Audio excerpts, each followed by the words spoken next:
Right, hello everyone. I'm Lonnie, I'm Amberlicious.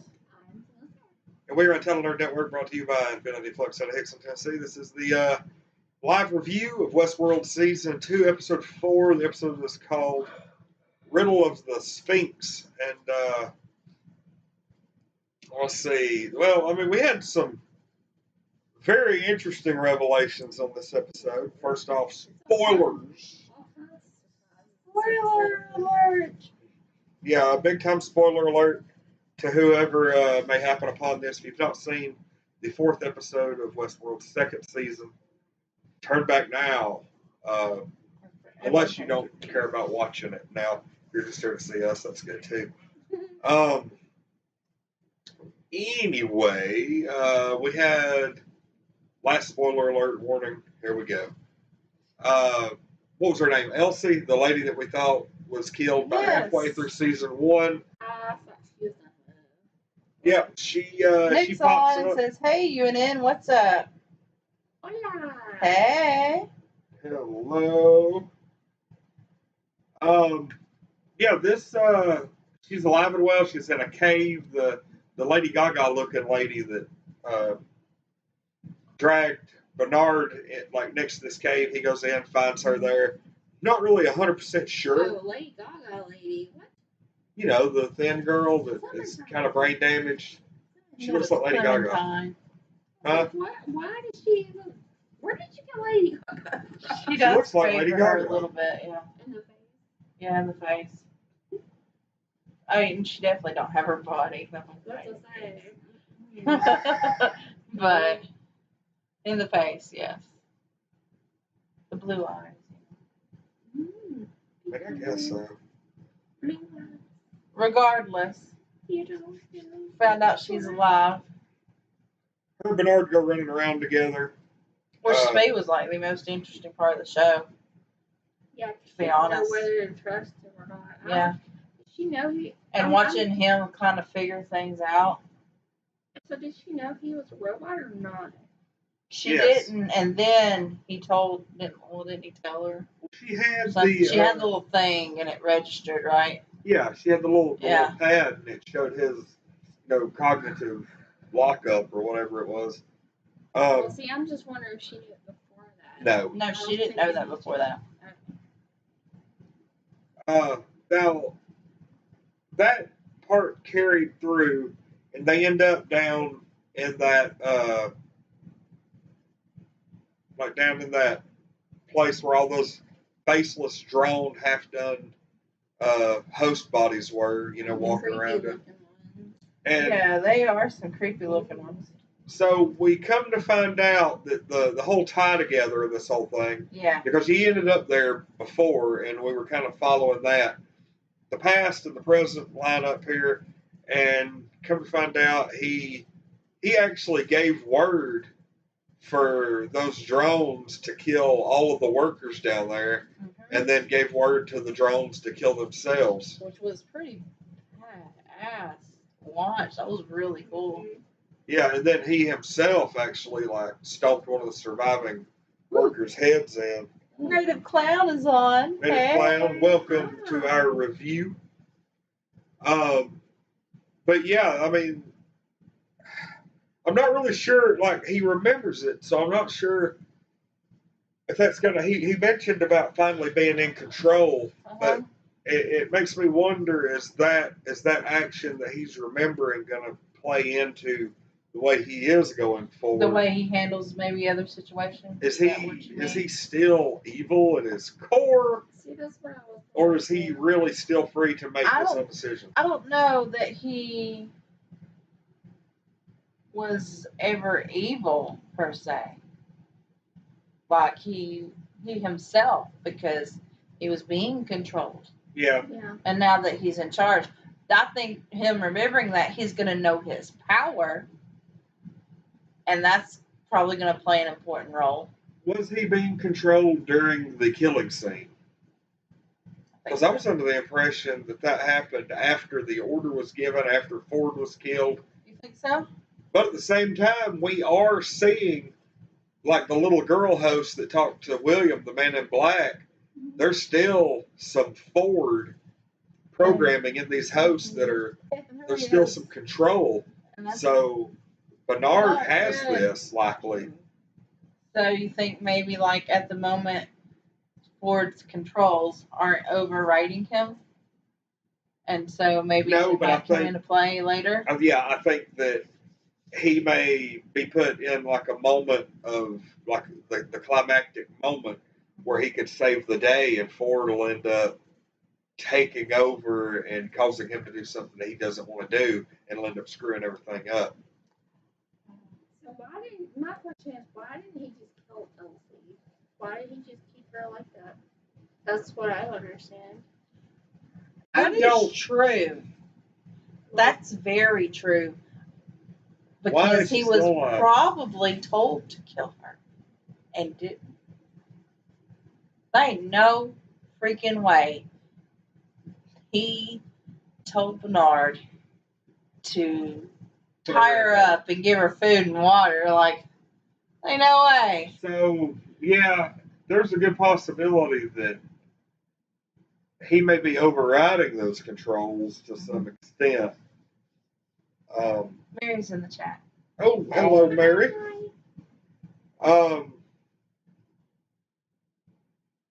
But yeah, like I see that there are a few occasions where I'm not really 100% sure what's going on here.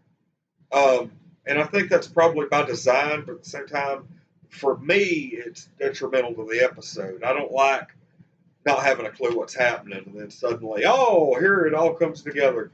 It bothers me a little bit, because I like being able to follow the narrative, and when I can't follow it, I get disinterested. But so they want to tell the story, so be it. Probably my favorite part of this was where William was young, and he goes in and he's talking to the guy that was like, he was trying to talk into buying the park or whatever. And he goes in and he's like questioning the guy's mental facilities, basically. And then it happens again. And he basically hands the guy a piece of paper that has all of his conversation on it. To show that he had been programmed. Yeah. And then. Isn't that his father-in-law, right? Isn't that his father-in-law? Yeah. Yes, it is. So, at that point, they skip ahead later in the episode, and old William, the man in black, walks in. And, Pretty much he was. And then he was like, who are you? But then it clicked with him. Yeah. And he's starting to have that cognitive failure that Bernard was, with the twitching and the stuttering and everything. Yeah.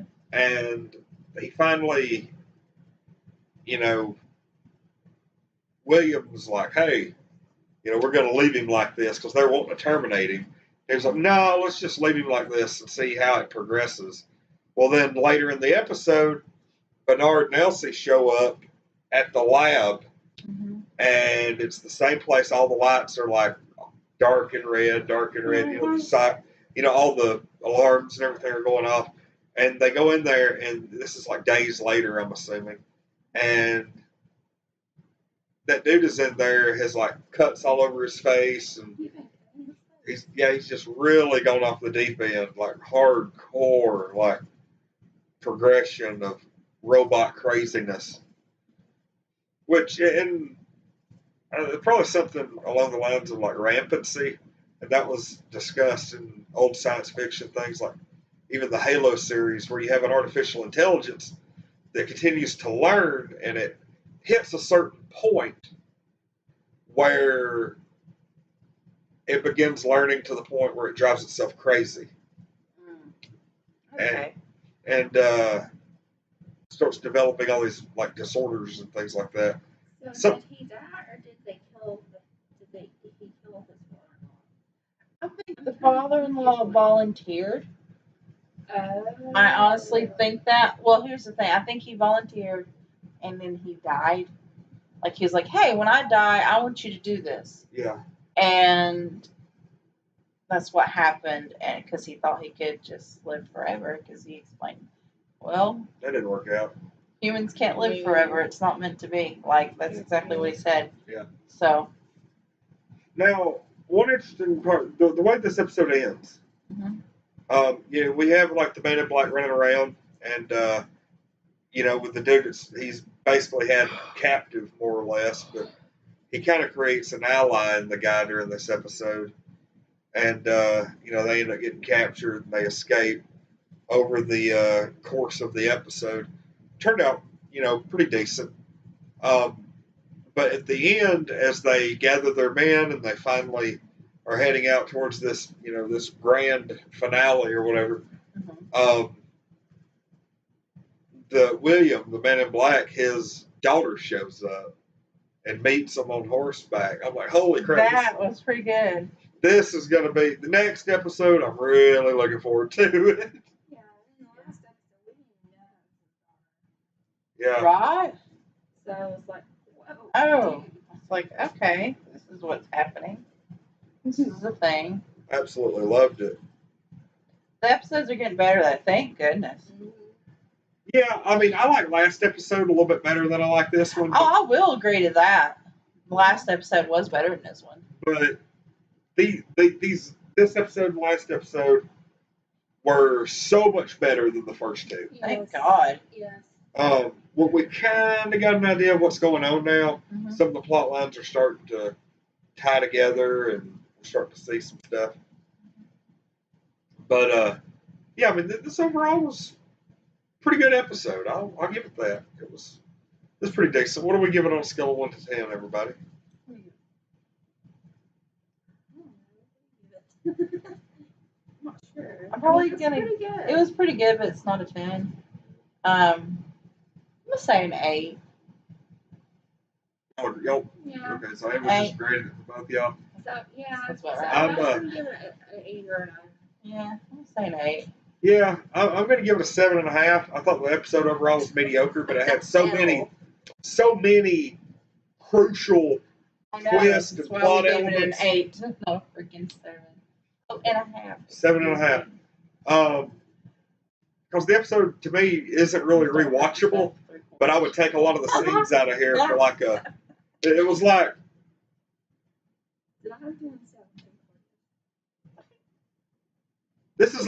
This is almost like one of those rock albums that has a dozen songs on it, has the best-selling single of the year on it, but all the rest of the songs suck. No, that is not anything like this episode. That's pretty much how No, it wasn't. how I'm reviewing it. I think that it's ridiculous. Look, I wasn't really into most of the episodes. I know, but that was a very bad comparison you just made. Because,